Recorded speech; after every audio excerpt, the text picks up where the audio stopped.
السلام عليكم ومرحبا بكم معايا في هاد لا فيديو. ان شاء الله تلقاكم كاع ملاح ومهنيين. اليوم جبت لكم وصفة اقتصادية بنينة سهلة مهلة وتوجدوها في وقفة.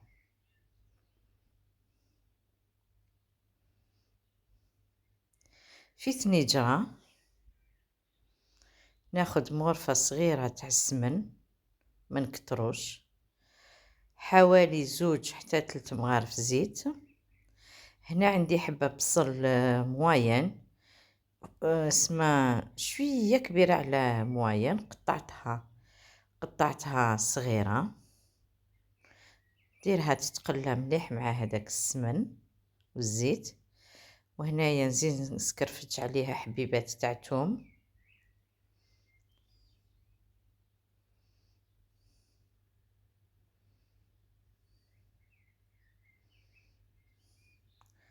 مور ما تقلى بيا هداك الدبال هداك البصل، زدت عليه نصف صدر دجاج. هاد الصدر تاع الدجاج كنت قطعته صغيور مربعات صغيرة، زدت عليها شوية تحميصة، ملح، فلفل كحل، قرفة، وشوية كركم. كما راكم تشوفوا ما كترتش توابل، درت فلفل كحل، شوية قرفة، وشوية كركم.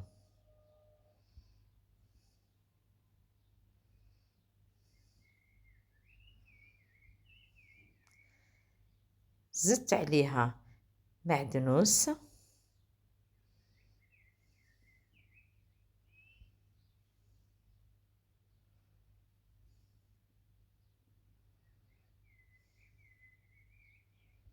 نخلي كلشي يتقلى.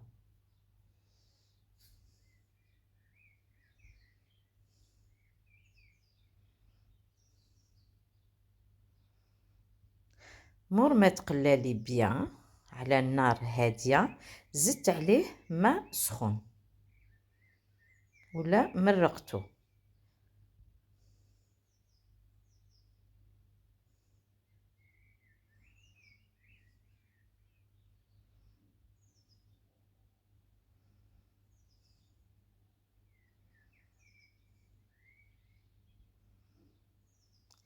دوك نطفي عليه ونخلي كلش يطيب.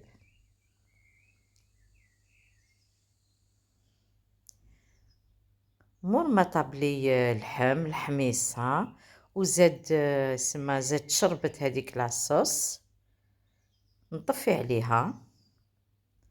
هنايا اون باراليل كنت قليت بطاطا، درتها في ان مول اللي يروح للفوغ.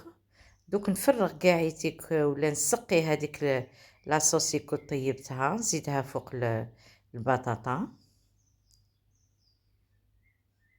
نسيي نساويها بيان، سما تكون كاع ملي مسقمه، سما قس يجيني كاع كيف كيف.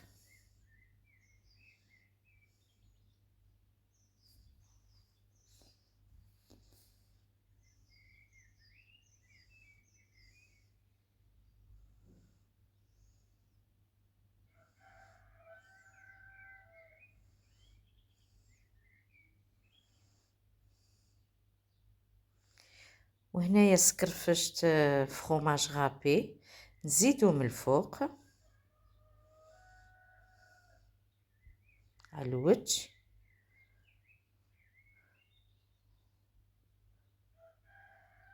وندير البلا تاعي في الفوغ باش يتجمر كلش طايب، يسمى يتجمر لي برك. هاو الطبق تاعنا في حضرنا في وقفة بنين هايل ويصلح الطبق الرئيسي تاع رمضان. نتمنى انه هاد الوصفة عجبتكم، ولا عجبتكم ما تنسوش ديروا لي جيم وطابونيو في لاشين، ونقولكم السلام عليكم.